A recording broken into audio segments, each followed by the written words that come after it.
Welcome back. Okay, so if you've ever wondered what really separates a good player from a truly great, transformational leader on the court, well, you are in the exactly right place. Today's explainer is entirely dedicated to uncovering that secret. We're going to look at the actual frameworks, the specific daily choices, and the mindset shifts that build unshakable commitment and elevate not just your game, but your entire team's game. So let's get focused and build that mental edge. Okay, let's dive into this. True leadership and peak performance, they don't magically start when the bleachers are packed and the buzzer sounds. No way. They begin right here, in the quiet, way before anyone else is even watching. Training your mind is absolutely the prerequisite to changing your game.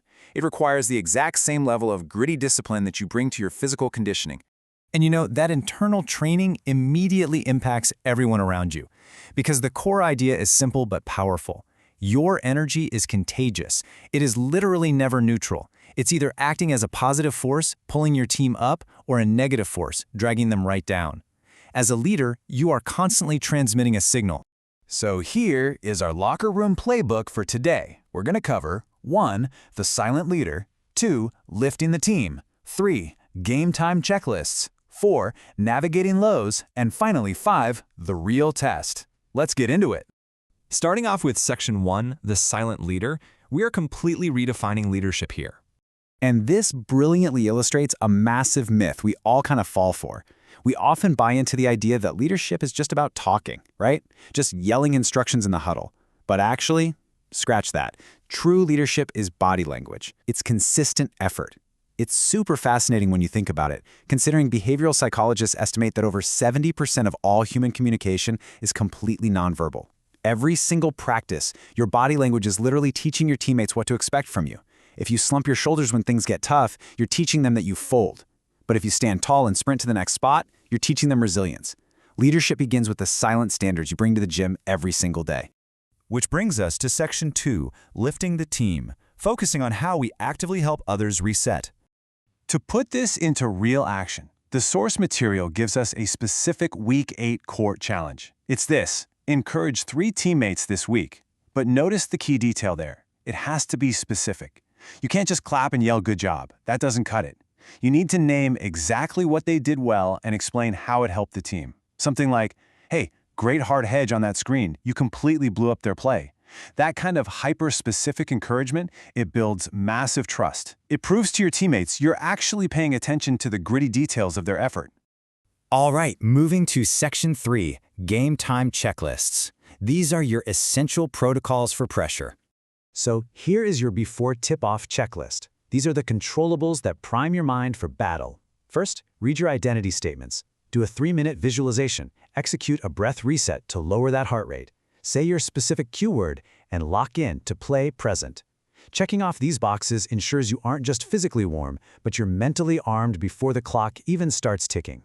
Let's move to the next phase and see how this builds into the after mistakes protocol. Because listen, mistakes are 100% guaranteed. How you handle them, that's your mental edge. The checklist here is fast and punchy. Take a 2-second reset, sprint back on defense, absolutely zero negative self-talk, instantly adopt next play body language, and over-communicate with your team. Banishing that negative talk and controlling your posture in the seconds after a turnover is the absolute hallmark of a trained mental athlete. And the cycle wraps up with the after-games reflection.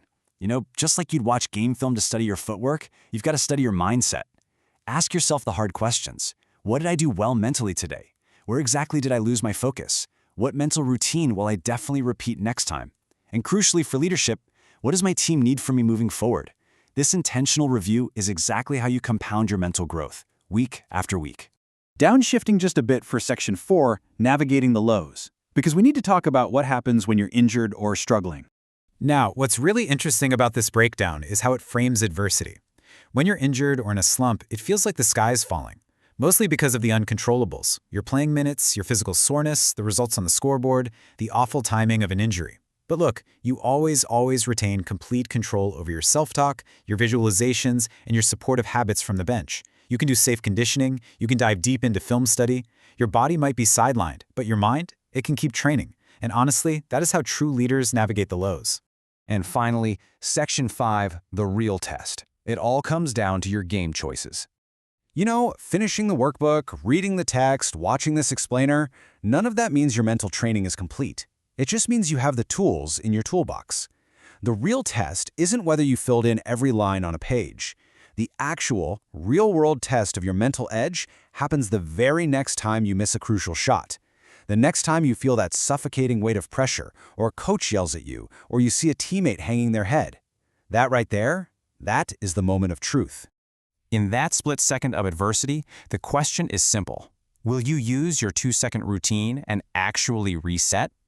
Will you catch that negativity creeping in and actively choose better, more productive self-talk? Remember, mental toughness isn't some magical trait you're born with. It's built through repeated, daily, tiny choices just like this one. Will you consciously control your body language? Will you pull your shoulders back and keep your head up? Because your team is watching you. They are constantly learning what to expect from you. So, will you be the contagious energy that pulls them out of the fire? Your mind is just as much a part of your game as your jump shot or your defensive stance. Train it with discipline. But the ultimate question remains, when the pressure hits its absolute peak and everyone else in the gym is panicking, will your mind be your greatest asset or your biggest liability?